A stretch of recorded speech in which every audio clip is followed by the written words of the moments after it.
Good afternoon. My name is Richard McGregor. I'm a Senior Fellow for East Asia at the Lowy Institute.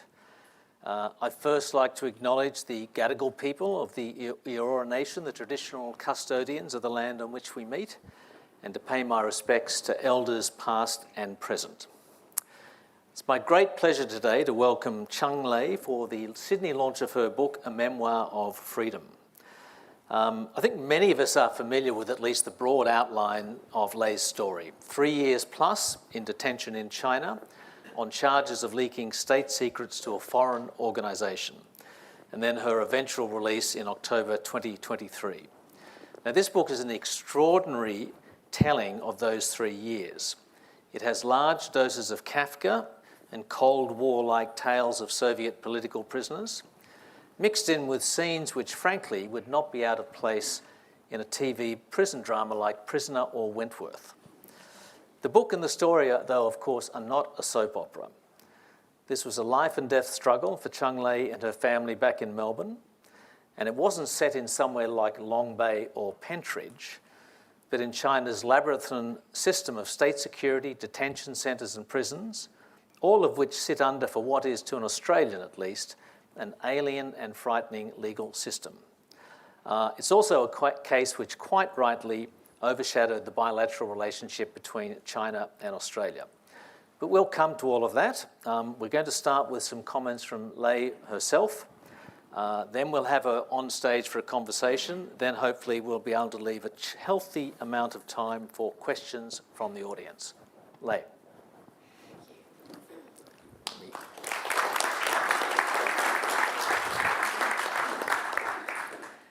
Thank you so much for coming out here. I went for 3 years and 2 months, probably seeing 3 or 4 people per year. And the embassy visits were mostly done by video link. So even that sort of comfort was very limited. And now to see all these friendly faces is brilliant. Before I get to how it felt to write the book, I want to show you what it was like for me 2 years ago in Dahongmen Nanlu, number 47, in Fengtai district of Beijing, a most horrible place that I hope disappears one day, and I hope all of my cellmates and other inmates can get out of there as soon as they can. At 6:30, piano music sounds. Poor Beethoven, it's Fur Elise. That's just ruined that piece of music for me. And I would have already been staring at the ceiling for a while, counting the tiles, 13 across, 6 down, and also looking very longingly at the streak of sunshine through the 2 layers of windows. It's only in May and June that you actually get a bit of sunshine in the cell, but it was never direct. And I get up and race to the transparent loo, and then I start my morning exercises. I missed swimming so much. I would do these ones and pretend that I was actually going through the 4 strokes. And for each stroke, I would envision a different body of water in Australia, be it Manly here in Sydney, or Omeo Rex in Perth, or wherever I had swum, even the Murray River in Victoria. Then I had already developed all these coping mechanisms, which included extensive exercises like 3,000 jogs on the spot, 3,000 punches in the air, 25 yoga poses, and so on. By keeping the body strong, I could also produce those endorphins that kept the mind clear and the mood calm. My cellmates, there were 3 others. One had become very catatonic because of her torture, and she would sit and stare into space all the time, and she already had OCD, so we would always look worryingly at her while she stood washing her hands and washing her hands and washing her hands in the bathroom for 20 minutes at a stretch. And I tried to inject fun into the day. I would always think, in the mornings. Today, I am one sleep closer to seeing my family. And I am going to do something today that makes today different and a little bit fun for everyone in the cell. And that's really hard because you have no new stimuli. You don't see anyone. Nobody has new clothes, or you don't feel the weather. Even the exercise enclosure is enclosed. So you don't feel the wind one day I smelled the rain and I was so grateful. And it's always a struggle to find something that you haven't already talked about, because you all know each other's life stories. And to have a new thought was a source of happiness. At the time, I think I was teaching my cellmates an Elton John song, Candle in the Wind. So I would explain the lyrics and then go through the song line by line. But it was always with fear, because there were 5 cameras looking into the cell and the patrolling guards, and they would buzz you on the intercom if they didn't like what you were doing. So, which for us meant if I had told a dirty joke, then 1 minute you're laughing, and next minute, bzz, and everyone freezes, and we all put on our resting bitch faces. Or we're singing, and suddenly the door opens. Not the full door, just a little hatch. And you see, behind the bars, you see an officer's face. What are you doing? And we're not known by our names. We're not allowed to tell each other our names. We only exist by numbers. So I was 21003, which I was called 03 for short. So, 03, what are you up to? Sit down. And they like to make you sit down in that proper pose as a way to get you to conform, to self-reflect. And of course, another popular punishment was to make you write self-bashing essays. So that would be a day for me. I would be reciting Italian, and well, I had my Italian textbook confiscated, so then I moved on to Spanish, and I had my German book confiscated, so I was reading the German dictionary, and everything that you can absorb, every prison memoir that I read, every photo that I saw from the family letters, I would store, because otherwise you had nothing.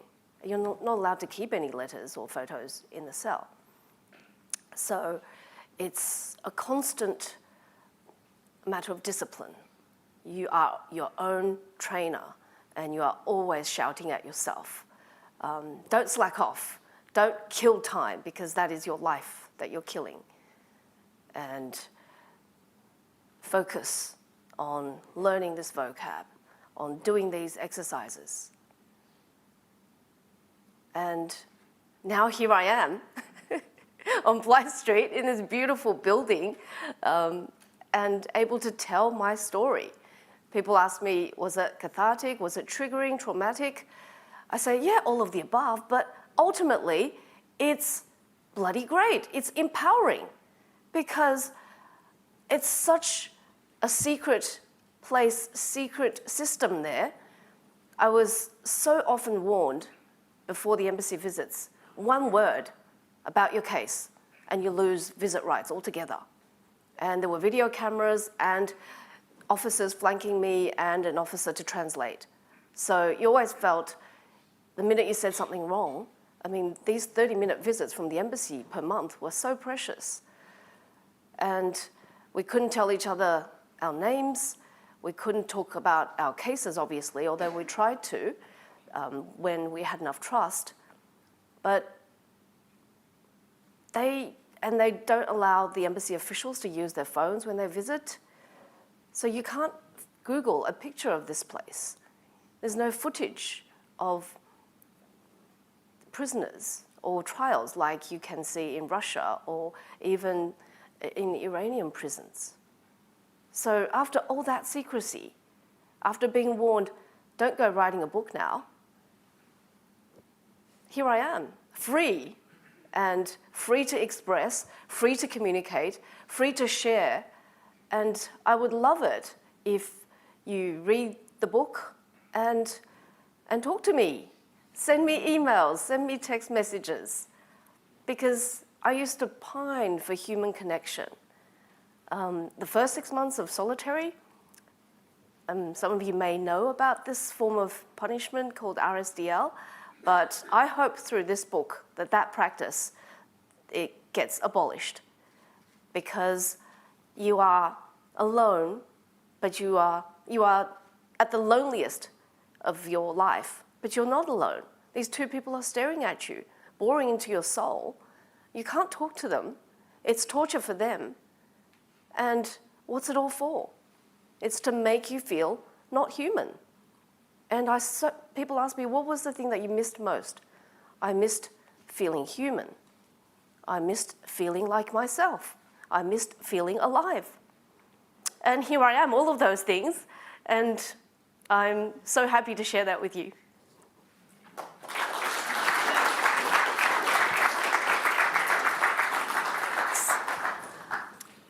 Yeah, thanks for that. That was one of the great, as you mentioned, quotes in the book when the prison guard says to you, "Don't you go writing a book about this?" What did you reply? Wouldn't dream of it. Anyway, so one of the great things about the book is that you managed to tell it distinctively. You know, it's well written, which is not easy.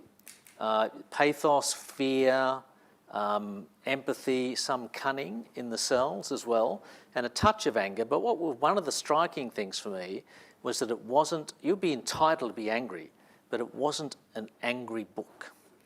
How would you respond to that? I'm not an angry person. I feel anger eats away at me, and anger does not make me a better person. So I would rather think about what I can do better, think about whether I can make some fun out of a very grim place, and whether I can help somebody, like my cellmate who was also always washing hands. That was Skinny. Yes. All the cellmates have particular names in the book. Not their real names, of course. No, unfortunately. Yeah. Let's just go back to why you were there. The allegation is leaking state secrets to a foreign organisation. The particulars of that allegation are texting an element about economic policy in the annual Premier's speech called the Work Report in China about economic policy 7 minutes before the embargo. Tell us in your own words what happened and the relationship with the reporter that you had who you texted to. So before I get to the nitty-gritty of that, I want to share with you a timeline. So April 19, our foreign minister calls for, or then foreign minister calls for an independent investigation into COVID, into the source of COVID. April 23rd, China starts surveilling Australians in China, myself included, and I know of one other, I don't know of more people. But you discovered about this surveillance years later. At the trial, yes, Yeah. a year and a half later. And I was arrested in August, on August 13th. And this alleged breaking of embargo happened in May 22nd. And the embargo time, 7:30, was not made clear until a year later when the prosecutor said to the case officer, "You don't have a document that says it was embargoed."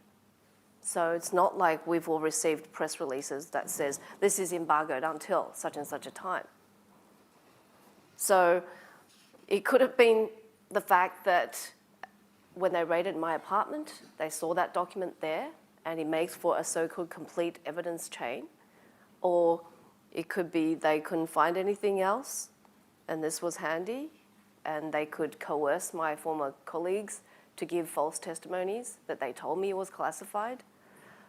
And it could be that any of the evidence that was favorable to me wasn't admitted, like the fact that I shared this so-called classified document with others. And of course, in the system, you can't test any of that evidence. You have no rights to cross-examine witnesses against you, test anything like that, right? Are you joking? So we're going to come more to the details of the system. So in other words, it's, embargoes for good or better are broken all the time. There was no directive that it was classified. There was no markets moving as a result of this information. And of course, you weren't detained until about, 3 months 3 months after it. Yeah. Yeah. Okay. And the suspicion, in fact, the charge that they used to arrest me is different to the eventual charge they settled on. The charge was that I was paying to buy state secrets to supply to an overseas organization. That was the initial charge or the latest? Yes, the initial charge on the August date. So maybe they went through, I just think their suspicions were unfounded. And as to being a foreign organisation, it was a Bloomberg news organisation, but the individual was a Chinese national. Yes. So that's muddied as well. So, of course, this was meant to be, quote unquote, a state secret. What is a state secret in China? I used to think, and I said this at the interrogation, that I thought state secrets related to the number of rockets or defense.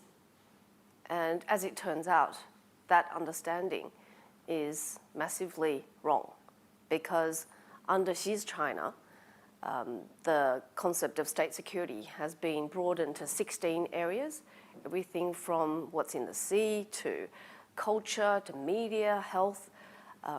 The things I know of that are state secrets, an inmate got a life sentence for telling a foreign reporter about an official's assets. I know the general manager of an African subsidiary of a Chinese state-owned company got 11 years for disclosing correctly the amount of polluted water the company was releasing into that country's rivers. But then, of course, that subsidiary was fined, and therefore this person had to go to jail as punishment because he should have lied. But in your case, a state secret was something the Premier said. Yes, in 5 minutes public beforehand. to the world. Yeah. Yes. But no matter, because they're always closed trials. And some of the other people who were locked up with me for having had lunch with the Japanese diplomat. And this year, earlier in the year, at a trial, the court or the judge in Beijing No. 2 court said all Japanese diplomats are spies. And that was why this person had to be sentenced to 7 years for associating with spies. Mm. So anything can be a state secret and almost anybody can be a spy, essentially. Yes. Yeah. So another interesting thing about the book is you went into it just briefly just then. You didn't go much into the why you were arrested. Now, as you say, there's a timeline. Call for COVID inquiry, April 17. State security starts to surveil you, April 23. Arrested in August later that year. The offence so-called in May, August that year. You haven't really discussed theories about this. At the time, I remember being back in Australia and people thinking, why? I think you made some Facebook posts critical of China's handling of COVID. But are you, with the benefit of hindsight, clarity, seeing documents, convinced you it was a hostage taking because of the bilateral relationship going downhill? Definitely, yeah. Whether they chose other targets and whether they could have released me earlier, as in once they found out that their suspicions were unfounded. I think also the fact that I had been doing pilots for a show that was cooking and dining with ambassadors may have put me in the crosshairs. now that I know how China feels about diplomats, the fact that I was going to embassies where they presumably couldn't surveil me made me seem more suspicious. If cooking with powerful people was a crime, I think Annabelle Crabb would be in jail by now, wouldn't she? But yeah, so on that point, I mean, one of the other interesting things, I mean, there's a really good Sky documentary actually about the book, which includes, I think, a recreation of the cell you were in. The RSDL cell. Yeah, well, actually, let's go to that now. I have it later in my notes, but yeah. RSDL stands for Resident Surveillance at a Designated Location. Yes. And you were held in RSDL for 6 months, which is the time allotted, Yep. and then moved to a prison. Detention. Which is just 100 metres down the road. Yeah, it's very funny facility. because when you were being moved from RSDL, you thought, great, I'm going to get to see outside, and of course it's actually the prisons next door. Yeah. But I kept hoping I would go to Shawshank or Long Bay or Pentridge. Stud. Yeah, anyway, so RSDL, let's just unpack that. I know it's a little bit nerdy, but this is a kind of, the Chinese legal system gives the Ministry of State Security in this case, they can hold you in solitary confinement for 6 months while they essentially build a case. Yes. Is that correct? Yes. Yeah. This is what I call the abattoir of the judicial process. And then detention is just the cold room. Right. And in that, just to spell it out, and you did mention it in your speech, and this is why it's good to see the Sky documentary, during RSDL, you literally have to sit on a bed all day, back straight. A hard bed. A hard bed. I don't know how I'd cope for more than 10 minutes. And two people literally stand a few feet away from you. A few feet, 40 centimetres. 40 centimetres. Yes, and body odour sharing distance. That's right. And stare at you. Yes. And you can't speak. No. Unless you want to scratch yourself and you say, please, can I scratch? That's right. And when you go to the toilet, they go with you. One walks backwards and then one walks behind you. Right, and they watch you go to the toilet. They watch you. They watch you shower. They watch you sleep. Right. They switch every 4 hours. There were 3 duos of 2 women. So only China with its cheap labour can do something like that. I don't think we can afford torture like that. Imagine the rates, have to pay. Penalty rates, right? yeah. Overnight. And a lot of your book is really, incredibly detailed. And of course, I think, had a moment of sympathy once for one of those guards, if I've got it correctly, who wanted to I had a lot of sympathy for the guards. Who wanted to go to the toilet, right? Yeah. Tell me what happened. So these are just 20-something technical school graduates earning 3,000 yuan a month, doing this terrible back-breaking job because one has to stand, one has to sit, and they take turns. And then this poor girl had gastro. So I could see that she was dying to go to the toilet. And there is a toilet in my cell, but they're not allowed to use it. They're not allowed to drink water in those 4-hour shifts. So she radioed Central Command and asked if they could send a sub. And they said, wait. And, she's in pain. And they kept saying, no, you can't, no sub. And she didn't go to the toilet. She just stood there. And I watched her crap her pants, basically. And the look on her face, how can your heart not go out to her? And then later, that night, she was back on shift, and I heard her crying and whispering to her partner that she had her pay docked for that. So if it's inhumane for me, it's more inhumane for their employees. So oddly enough, it was a relief when you were charged formally, correct? And when you were, that's the moment you moved to formal prison, as we would understand it, correct? Yes.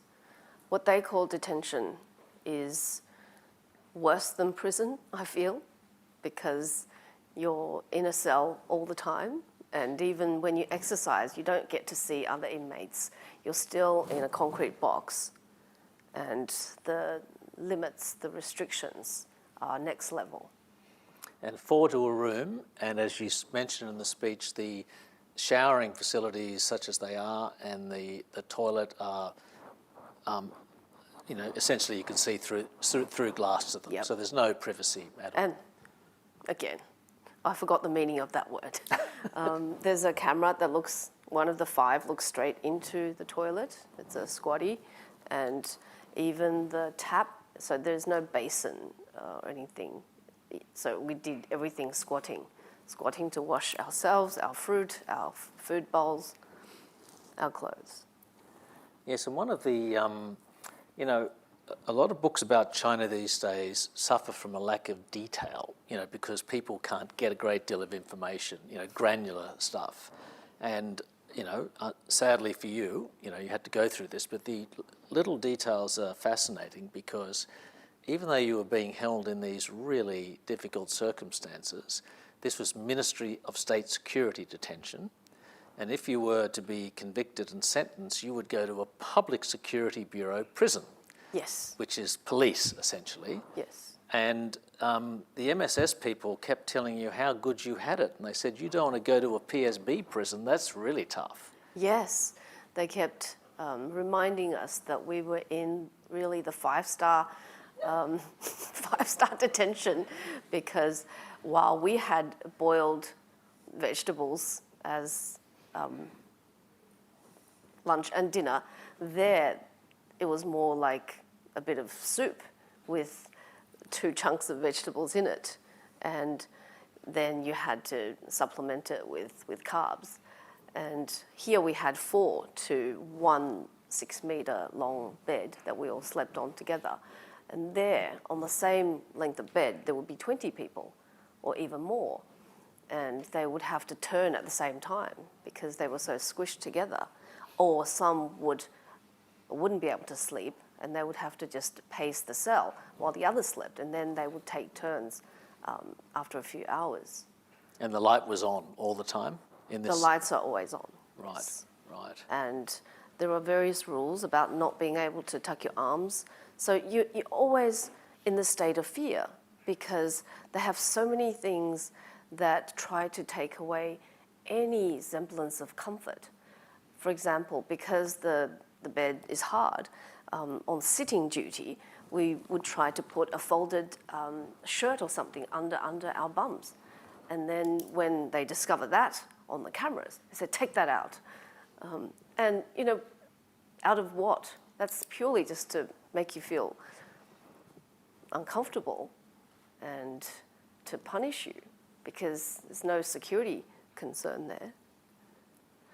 But as you were saying in the speech, you were, coming out of RSDL, you were sort of lusting after human contact, human relationships. And, I really found some of the most interesting bits of the book I was kind of joking, but kind of not joking, referring to Wentworth and Prisoner, is the characters, both amongst the prison guards and your fellow inmates. You have nicknames for them. One was called Psycho Bitch. First time Psycho Bitch, then just PB. And one of the officers was called Officer Chicken Blood. Explain the chicken blood one. Right, so in Chinese it means 鸡血, because back in the Mao days there was this very unscientific practice of injecting people with chicken blood in the hope that it would make them more energetic and dynamic. And sounds like ivermectin or something. And since then it's become a euphemism for someone who is pumped up. And this guy was so stick in the mud, everything had to be done precisely, and he'd always tell you off for the tiniest infractions. So that was how he got his. But then after he took me into a holding room after an embassy visit and threatened me and told me to, under no circumstances, tell my cellmates about the visit. This was right after I wrote this love letter to Australia, and it brought a lot of publicity and support for me.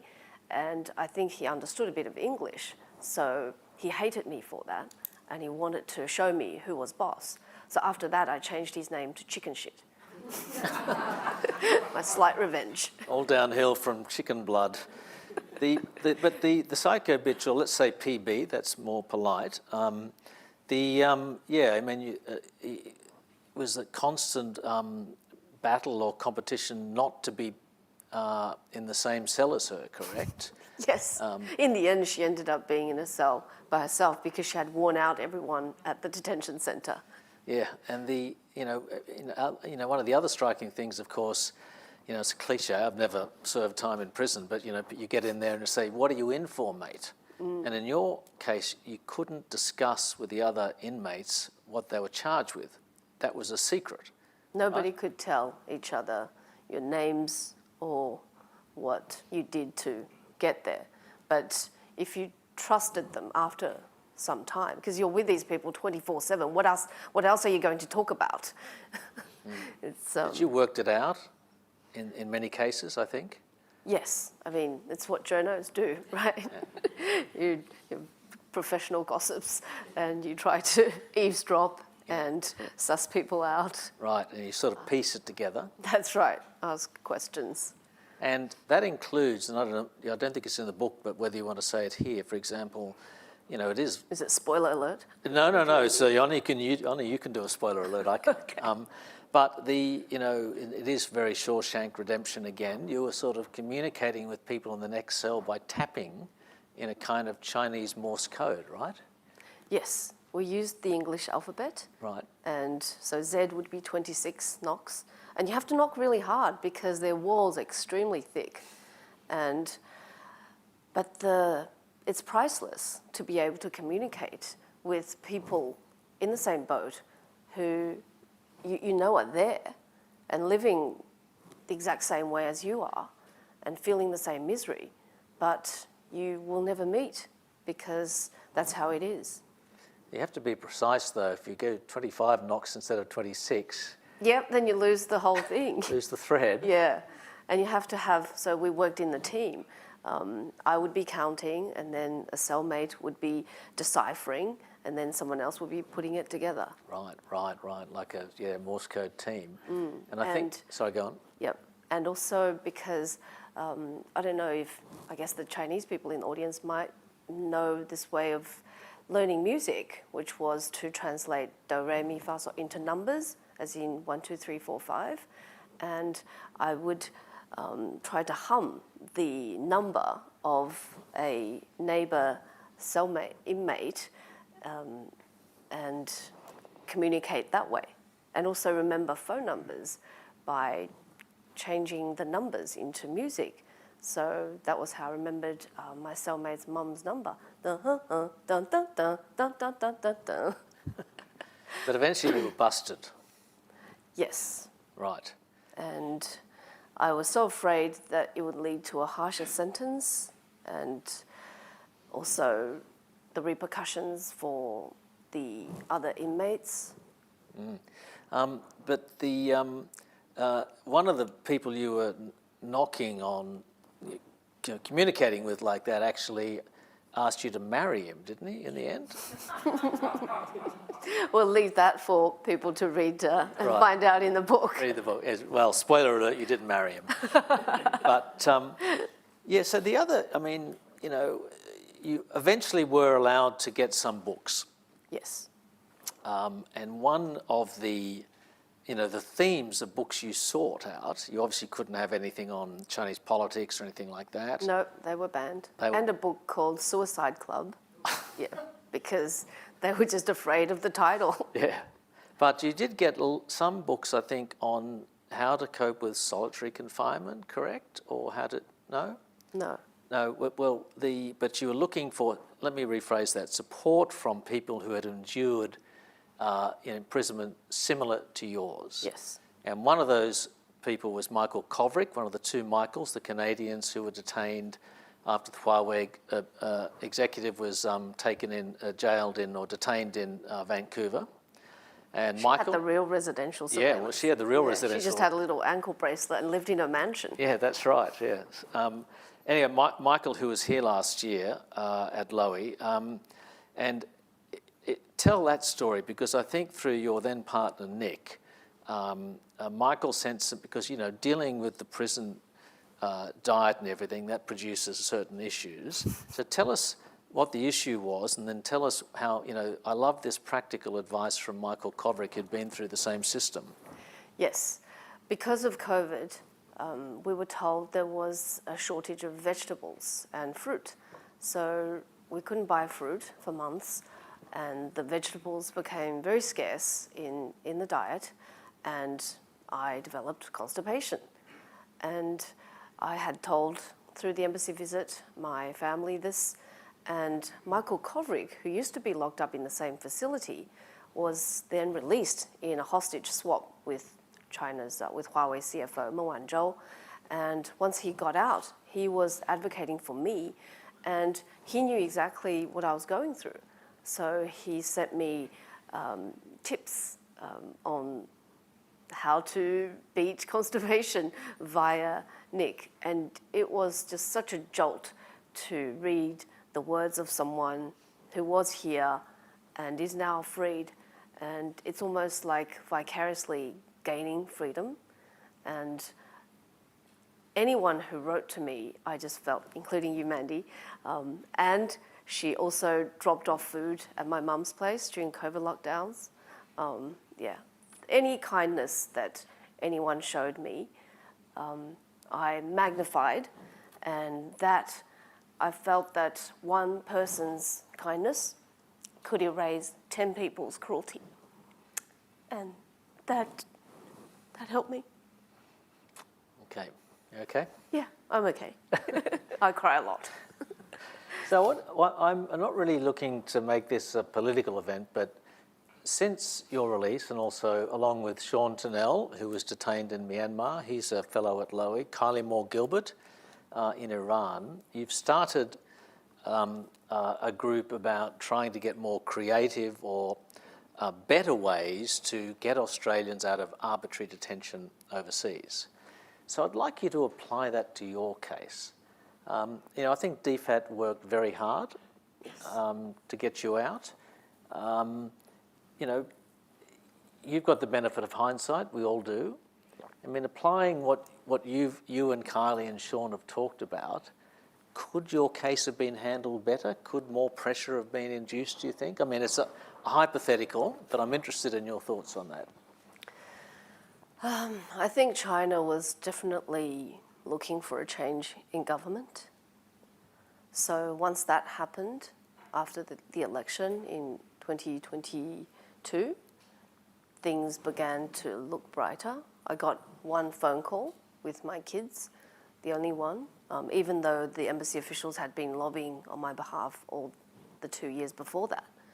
It was after Prime Minister Albanese and Xi Jinping met in 2022 that I got that phone call. So that improved relationships. Now, I don't want to, adjudicate on the previous government or this government, but there was that flowed directly down to you and your treatment or privileges, if you like. Yes, and I feel that thanks to ordinary Australians, thanks to my media peers who kept the story alive, that public pressure led to more political motivation to do something, because anyone can be complacent. We can all be here and just conveniently forget people who have lost freedom. But if it's in our face all the time, then we might do something about it. Yeah, it's hard to know what works, isn't it? Because you get you get the cultural mumbo-jumbo sort of stuff, or got to be important, don't embarrass the Chinese. But then we had a petition organised by your Sky colleague, Annalise Nielsen. We had your love letter to Australia in Yes. the newspapers and the like. Which my dad said, don't go public. Because he was of the old school view that going to the media would antagonise China further, and there would be a backlash. But I don't see it that way. I would rather suffer any backlash, if any.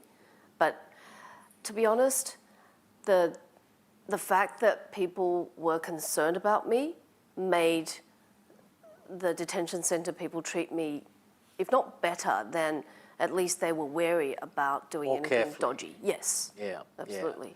Yeah, it certainly seems to me that at certain stages, publicity absolutely helps. Yes. Or can help. I think so. Yeah. So just before we go to the audience questions, I want to ask you, and this is obviously kind of an open-ended question, and we discussed this when we met last night, but your views towards China. We had one academic, I think, from UTS saying, Cheng Lei still continues to support keeping lines open to China, engagement with China, whether it be this government's policy or another in general terms. But all the journalists just report the negative things about her detention, but not her somewhat counterintuitive, potentially, views about engaging with China. So give us your sentiment on that. You've got to separate your personal experience away from the sort of bigger diplomatic relationship. China's our biggest trading partner.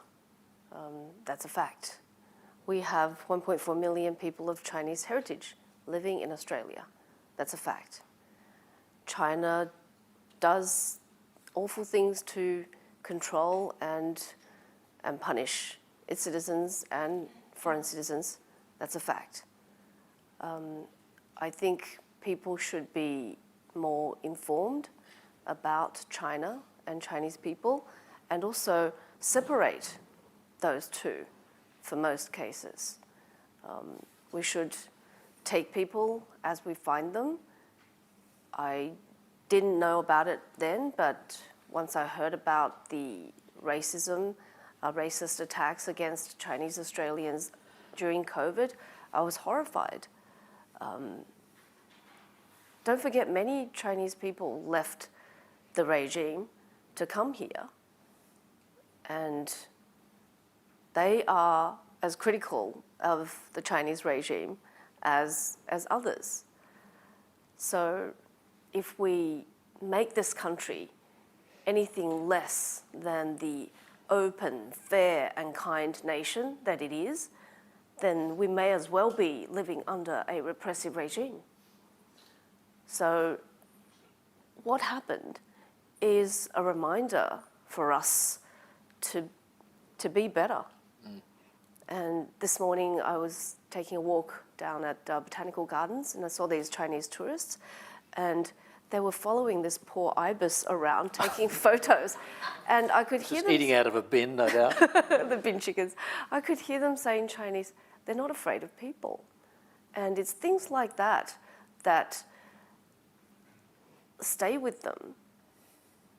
Kindness to other humans, how we look after the disadvantaged, and how we protect nature. That's far more powerful than a policy or a politician saying, we stand up for freedom, rah rah. Just don't tell the Chinese tourists that the bin chickens were eating scraps of McDonald's food or something. Final question. I didn't realise this. The word they use in America for people intimidated by, foreign actors in their own country, swatted. Sort of threatened. Have you been swatted or threatened after the publication of this book by anonymous people at all? I can't read Chinese comments on anything because they are so vile, and whether they're by state-sponsored bots or trolls or very vicious Chinese people, it just says something about, we all say X or Twitter is a cesspit, but that's nothing compared to the Chinese comments that I get. But that's motivation, again, to practice kindness and to do something for people who are still imprisoned.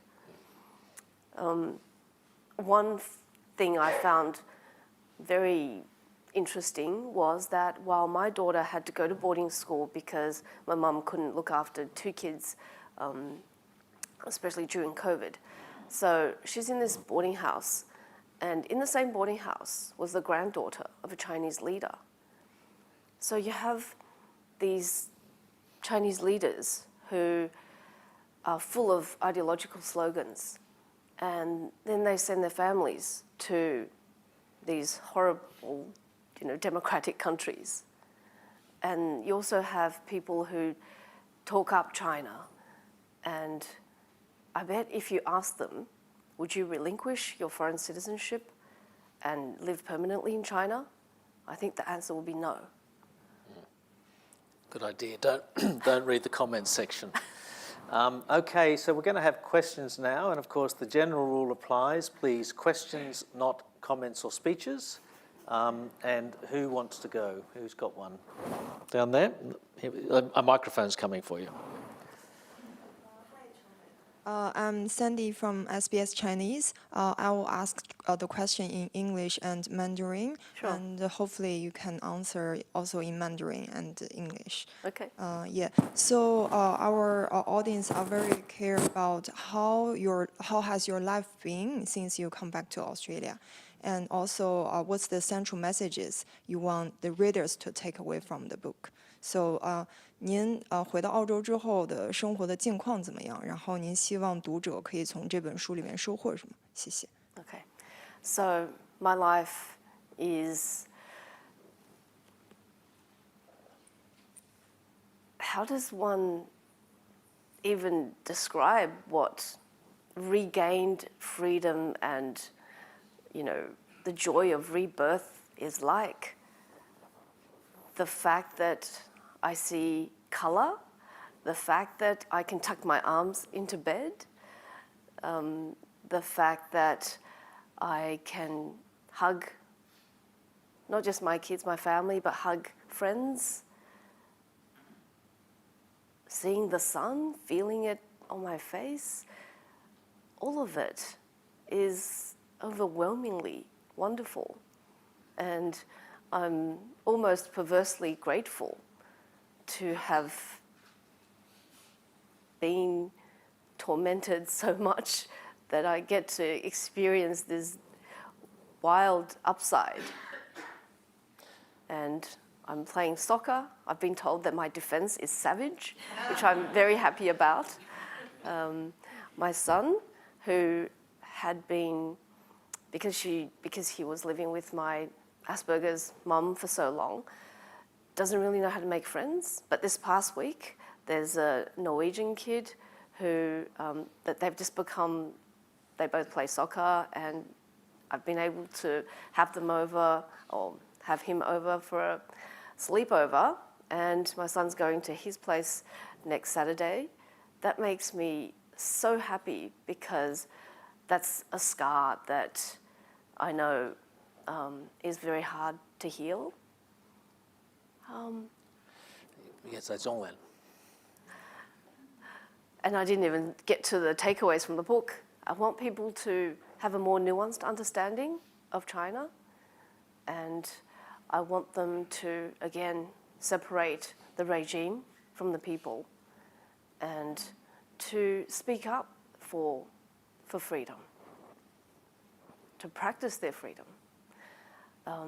我释放以后的生活简直是无比的美好，从在49岁的高龄开始踢足球，而且我是踢后卫，据说我的技术还是比较起码是有用的吧，在球队里。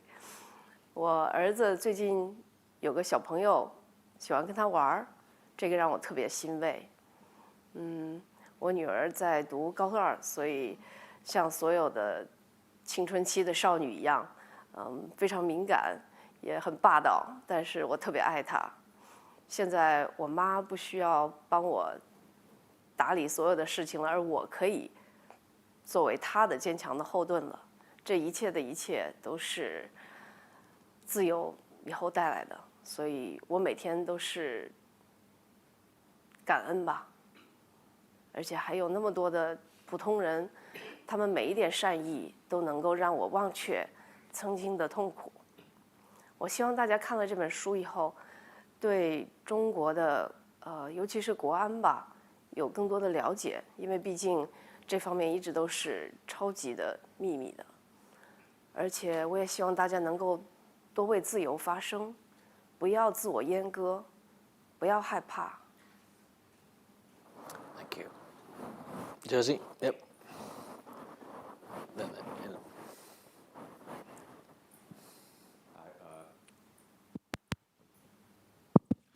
Hi, Jersey from Pacific Polarity. You mentioned at the start your people who testified against you, potentially like former colleagues. So generally, who were these people? Were they like former friends, acquaintances, or people who you've never seen in your life? And I mean, afterwards, did you ever speak to any of them? I tried to get in touch with Hayes, my friend that I texted a message to. She hasn't been in contact. The former colleagues, some of them were friends. That's the former colleagues at CGTN. CGTN, yeah. China TV station, yeah. I don't bear any grudge towards them. I wish I could do something to help them leave a place like that and to be free. They did it out of fear, I can understand. Up just after, no, at the back first, yeah, there in the red shirt. Thanks for that, and apologies for not having yet read the book. My question is, at any stage of the proceedings, did you have any sense that the process, what we might call the system of justice, was at all capable of working in your interests, looking at an accusation and seeking facts and making a resolution? And did you have an advocate? Surely you know the answer to that. Very early on in the piece, I understood that, in the words of some of my friends, I was fucked. That this is the all-powerful state security ministry, and even if it was the public security ministry, I would still be in a very, very bad way. And I knew that if my defense lawyer tried to enter an innocent plea, I would get a harsher sentence, and he would be pressured to get me to change the plea, and it might even endanger his career, and I didn't think that was worth it. Wing? Lei, do you want to Tisha? Hello, Lei. Thank you. Hello. My name is Wayne, and I'm a journalist who's been covering China in Australia for the past 5 years. Good on you. My question is that now that you're back to the role as a journalist, is there any China story that you can see Australian newsrooms should have covered or could have covered, even though there's no China correspondent on the ground, but with the resource in Australia, they could have done so, but they didn't? You mean for my story or for No, any from your China story? perspective about Australian media. Thank you. Oh, this is something I'm actually working on. I think there is this vast gulf of lack of understanding between mainstream Australian society and the diaspora and China. So at any stage, I don't think Australian media runs more than one. I don't think they even run stories about China or Chinese Australians. And I think that needs to change, because think of the information asymmetry. I mean, how many Chinese people and overseas Chinese understand other countries and have been there, have gone abroad, and Chinese officials as well. And then vice versa is absolutely not the case.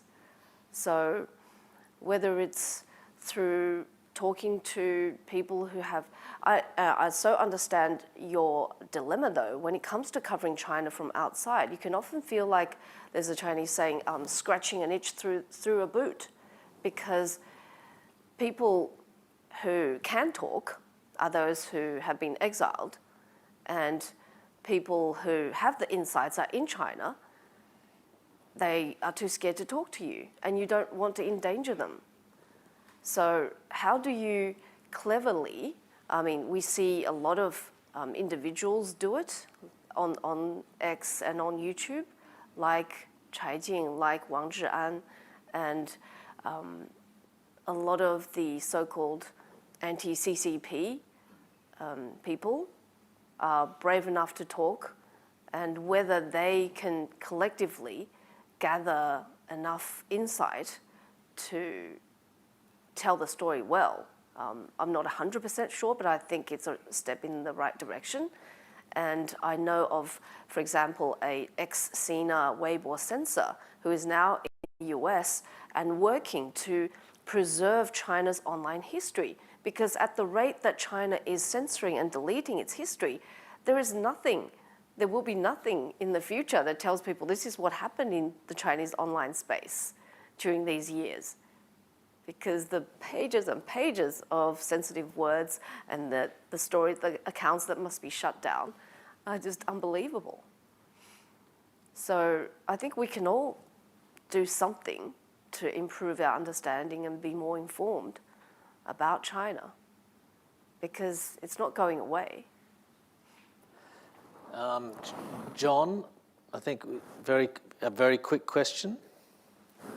You're not known for that, I know, but... What do you think the point of the system is?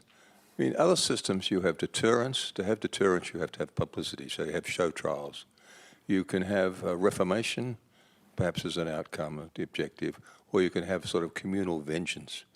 What do you think the point of this present system actually is? It's to intimidate. It's to show that under China's present, because they had a new anti-espionage law and these newly drawn boundaries of state security, that especially foreigners, it's better to shut up, not ask questions, not be informed, and instead be manipulated by the narrative that they have. I think the whole system's point is to guard against truth, guard against open views. But your particular experience of being deprived the way you were, Yes. how does that serve that purpose? I think in my case, it backfired on them because of the optics of the negative sentiment that many Australians now hold against China. And it might have been a mistake. They might have thought I was some super spy, because when they grilled me about ASIO and I said, no, I haven't been recruited, they said, why not? Pay wasn't high enough. Okay, I think that is, I'm afraid we're Surely Mandy can ask a question. Oh, Quick question. very quick, Yes. yeah. Yeah, what do you think was the final catalyst that triggered your release? Like, what do you think happened behind the scenes? For example, was there something that was given in return for you? Well, I think it was to get Prime Minister Albanese to visit China. And that's why my sentence was this strange 2 years and 11 months, which is unheard of in state security cases. And if it had been 3 years, it would have coincided exactly with the date of the Prime Minister's visit. And I just think because of the relationship reset, because China at the time was already feeling a bit marginalized by especially Western countries, it really needed a country like Australia to be seen as on side. Okay, thanks. On that note, I'd like to thank everybody for coming. A special thanks to Cheng Lei for being so open and frank with us. And I absolutely believe it's a terrific book, and you can buy it on the way out. Thank you very much. Thank you.